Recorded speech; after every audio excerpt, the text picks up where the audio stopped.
Our Father loves you. Jesus loves you. You know I love you. You guys are amazing people. Hosea chapter 6. I was reading through, but my thing is, and I found the perfect way to explain it for you guys. Um, you know, it's broken by God, okay? And sometimes, I don't want to say a lot of times, but sometimes God will break you. God will break you to make you learn a lesson or have you learn a lesson. It's not always evil. It's not always, he's trying to teach you things along your path. And sometimes God will, he will break you. To just do that, make you learn a lesson, be able to look behind you and say, I'm not doing that again. Or, maybe you've fallen a couple times. He's still right beside you. He's not going to leave you. He will test you. And this is what I mean by test, is God will break you. And he will see if you can handle it. And he's going to test your faith. Other than that, I have something here for you guys to listen to and really pay attention to what he says. And it's a very amazing thing to listen to. So it's not just somebody reading out of a Bible. I could have done that. I could have pulled it out and read it to you. But I think you're going to pay a whole lot more attention to the way he puts it or narrates it. So it's really, really cool. I really enjoyed listening to it. So you guys listen to it, and I will talk to you afterwards. I love you guys.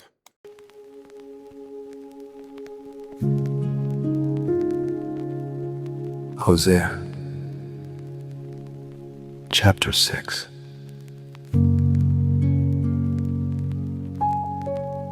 Come, let us return to the Lord. He has torn us to pieces, but he will heal us. He has injured us,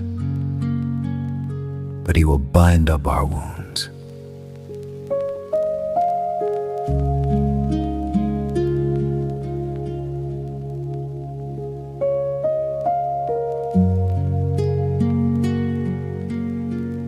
Most people read that verse and rush past the first half. They want the healing. They want the binding of wounds, but the verse doesn't begin with healing. It begins with tearing. You've been told, probably many times, that what you're going through is an attack. That if you just pray harder, stand firmer, fight longer, the pieces will come back together. And maybe you've tried that. Maybe you stood and declared and believed, and the pieces are still on the floor. Here's what no one in the church wants to say out loud. Some seasons of breaking are not the enemy's doing. Some seasons of breaking are the answer to your own prayer. You asked to be closer to him. You asked to be used. You asked for a faith that couldn't be shaken. And God, who loves you far too much to leave you as you were, said yes. It was not the enemy who dismantled your plans. It was not darkness that stripped away everything you leaned on. It was the gardener.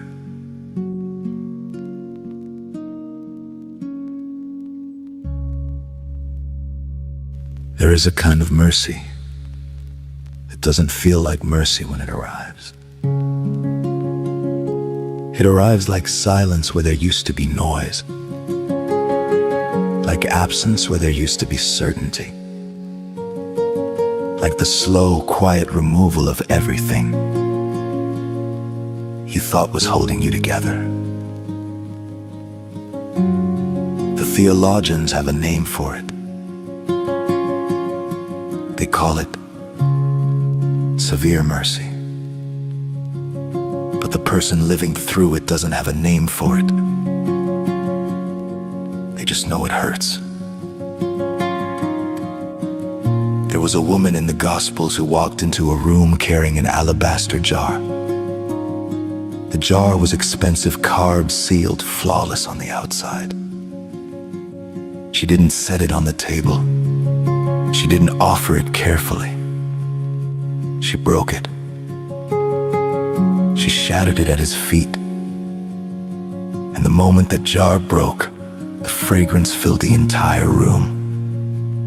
Not before. After.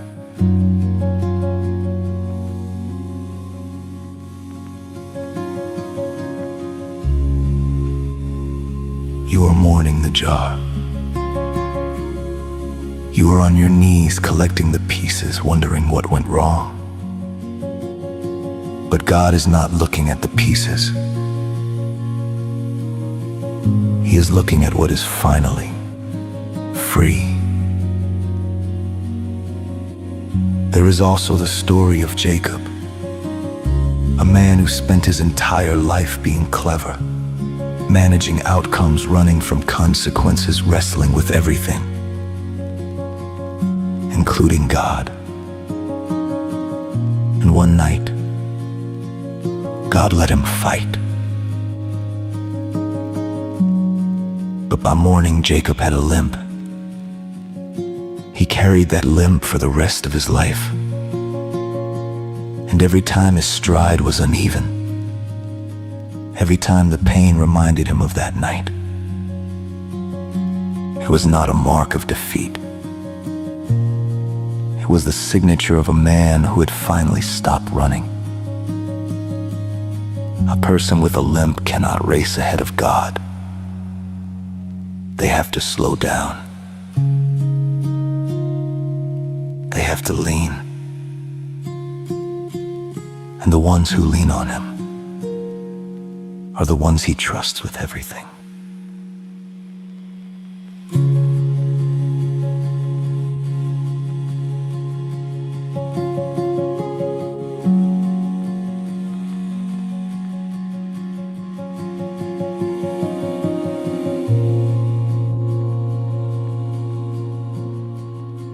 It is quiet down here. This is the part that no one talks about, the part between the breaking and the becoming. The part where nothing seems to be happening. The audience is gone. The momentum is gone. Some of the people are gone. And all you have left is the silence and the weight of the earth pressing in from every side. You feel buried. But there is something you need to understand about a seed. A seed looks like death. It sits in the dark, in the cold, in the pressure of the soil, completely hidden. And in that dark place, its outer shell begins to split open. Not gently, violently. The only life inside it was always trapped behind that shell. And the only way out is through the breaking. No one sees this happen. No one praises the roots as they push blindly through the dirt. There is no applause in the soil. That is exactly where you are. Not abandoned. Not forgotten. Not buried. Planted.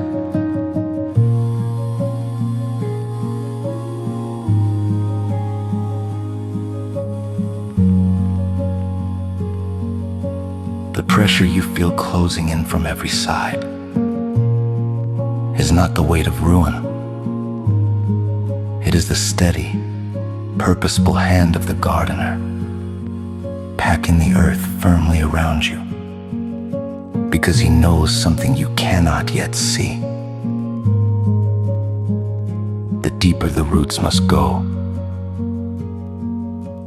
the longer he leaves you in the dark. Here's the hardest thing I can say to you. Stop trying to put yourself back together. We exhaust ourselves doing this. We gather the fragments of who we used to be, of the life we used to have, and we press them back together with trembling hands, desperate to look whole again. But you were not meant to be reassembled into what you were. The gardener is not a repairman. He is not gluing the old jar back together. He is pouring the oil onto something new. And the only thing standing between you and that new thing is your grip on the old one. The man in the Gospels who lost everything. His health, his children, the respect of everyone around him, sat in the ash and said something that has no logical explanation. Though he slay me, yet will I trust him. Not after the restoration, in the ruins. That is not a sentence born from comfort. That is a sentence born from a man who has finally run out of himself. Do not fear this place. The same hands that broke what needed to break are already shaping what comes next. Let the jar fall. I held it all so tightly, a flawless hardened shell. I thought that I could carry the weight of being well. So let the pieces fall. I yield them to your call. Take the oil, take the tears, take the pride of all these years. I tried to hide the fractures. I tried to seal the clay, but you were always after. What breaking lets escape. So let the pieces fall. I yield them to your call. Take the oil, take the tears, take the pride of all these years. Do not resist the hands of the Maker.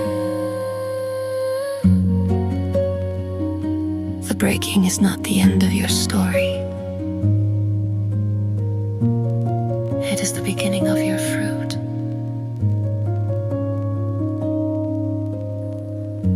You are not ruined. You are ready.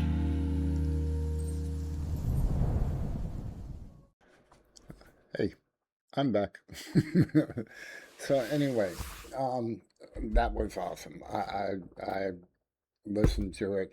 I'll probably end up listening to it again. And like I said, you know, stuff like that I could read out of the Bible. You got massive people out here already that are, you know, reading out of the Bible, and there's nothing wrong with that. Me, I take different approaches to try and get people's attention. Um, and uh, music is a good way to get people's attention, especially when the lyrics have such beautiful meaning to them. And if you're, you know, when I put music out there, I throw a lot of music out on YouTube just about every day. Or not YouTube, but Facebook every day. But the lyrics that are in them are for people that are going through different situations. And hopefully when they hear them lyrics and they're paying attention and going, oh, wow, you know, this is what I'm going through, and the lyrics bring them through it, I just hope I'm helping that particular person with them particular lyrics. So, anyway,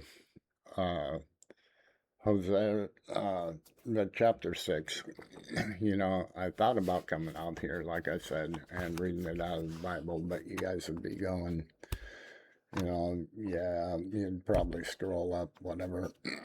I don't have the feeling. I do when I'm reading it inside, but to bring it out, I don't have the feeling like he does. And so hopefully you guys listen to it, and you know, once again, God will break you, but he also will put you back together. He picks up all the little pieces and puts you right back together again. So just keep showing them and keep believing in your faith. You know, that's all I can say. When he breaks you and tests you, keep your faith. Keep praising him. Keep talking to him. Keep loving him. And just keep going on. I love you guys.